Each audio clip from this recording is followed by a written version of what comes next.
When the Texas border was suddenly shut down without warning, the public was left with more questions than answers. Armored vehicles rolled in, drones filled the skies, and an uneasy silence spread across the desert towns.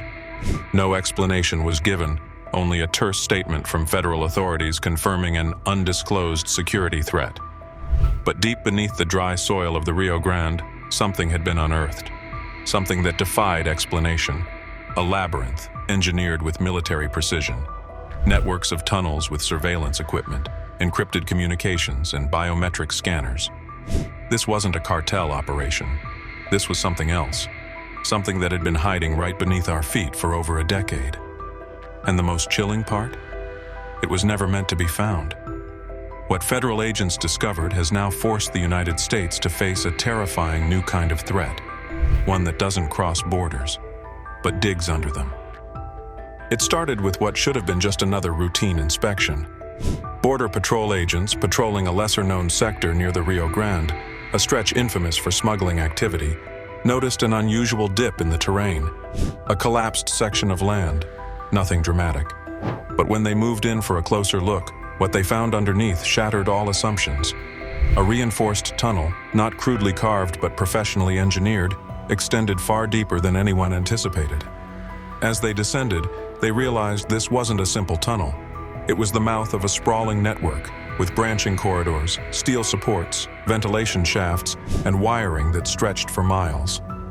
Authorities moved swiftly, sealing the site and summoning experts from the FBI, DHS, and the Army Corps of Engineers. What they began to uncover sent shockwaves through every level of national security. These tunnels weren't just a method of transport, they were a base of operations, hidden in plain sight. As federal agents pushed deeper into the network, they discovered chambers outfitted with satellite communication devices, encrypted servers, and surveillance tools that rivaled those used by intelligence agencies. It quickly became apparent that this was not the work of a drug cartel. Some rooms contained maps, hundreds of them, marked with notes in strange shorthand, targeting U.S. military installations, power stations, and municipal water plants. One chamber appeared to be used for mock infiltration drills, complete with scaled models of American infrastructure. But what terrified investigators most were the biometric scanners found in key access points, facial recognition software that had been tracking movements within the system for years. Who was using this? Who had access? And what data had already been collected? This wasn't just a tunnel. It was a covert base, operating beneath our soil, far beyond the reach of any drone or wall. And worse, it had been active for over a decade. As intelligence analysts combed through the encrypted files and procurement trails, a disturbing theory began to take shape. This was no solo effort. It was the work of a coalition, one that blended the logistics of criminal syndicates with the discipline and strategy of paramilitary operatives. Some materials were traced back to U.S. suppliers, purchased through shell companies and offshore accounts, hinting at deep infiltration within domestic systems. The engineering behind the tunnels, with soil temperature manipulation to avoid infrared detection, suggested military-grade knowledge. Linguists analyzing graffiti and notes found symbols and phrases in Spanish, Russian, Arabic, and even Mandarin.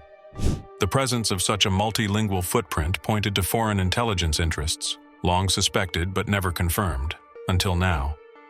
This wasn't just a security breach. It was an ongoing international operation that had burrowed under the radar of even the most advanced surveillance systems.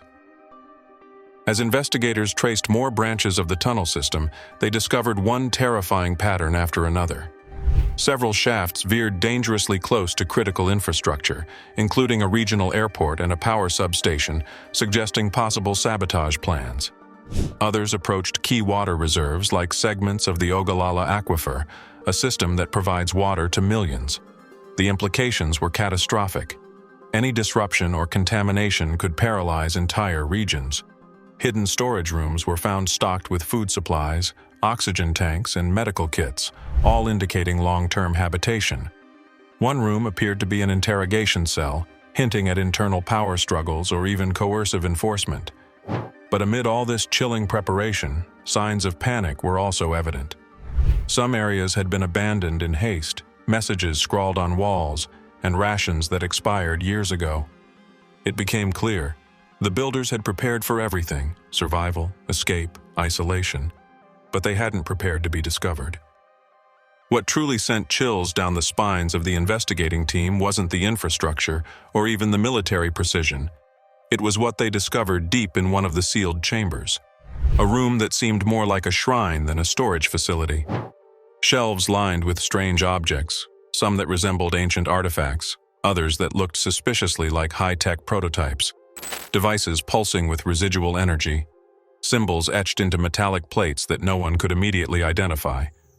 A peculiar sphere, roughly the size of a basketball, rested in a transparent, magnetically suspended cradle, its surface covered in tiny moving patterns that changed as light passed over them. The scientists called it the node. No one could determine its origin, but tests showed that it emitted a weak but steady electromagnetic field and somehow responded to sound. When a technician accidentally dropped a wrench nearby, the object emitted a low hum, as if it were listening. Was it alien?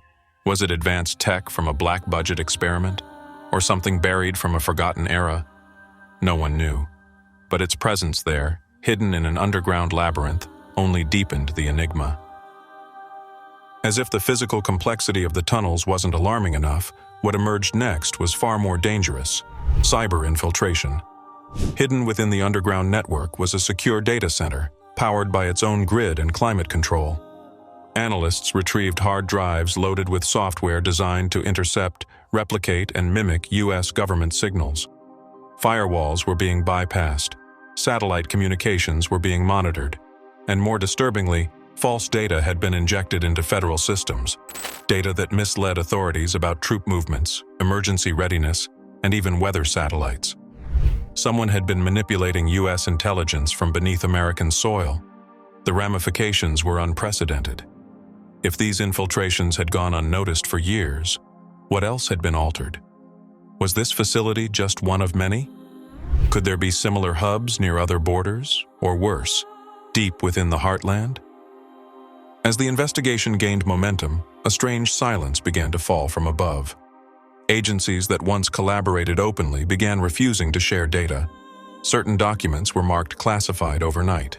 Whistleblowers within DHS and the Army Corps of Engineers began to speak of sudden reassignments, disappearing evidence logs, and suppressed communications.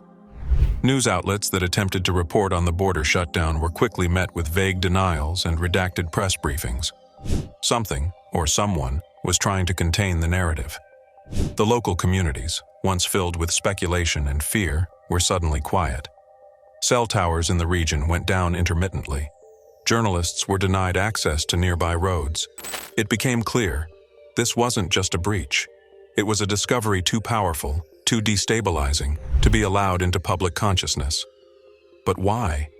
Was it to prevent panic, or to protect those behind it? In the final sector of the underground complex, agents discovered a locked chamber with thick shielding, as if it were protecting or containing something volatile.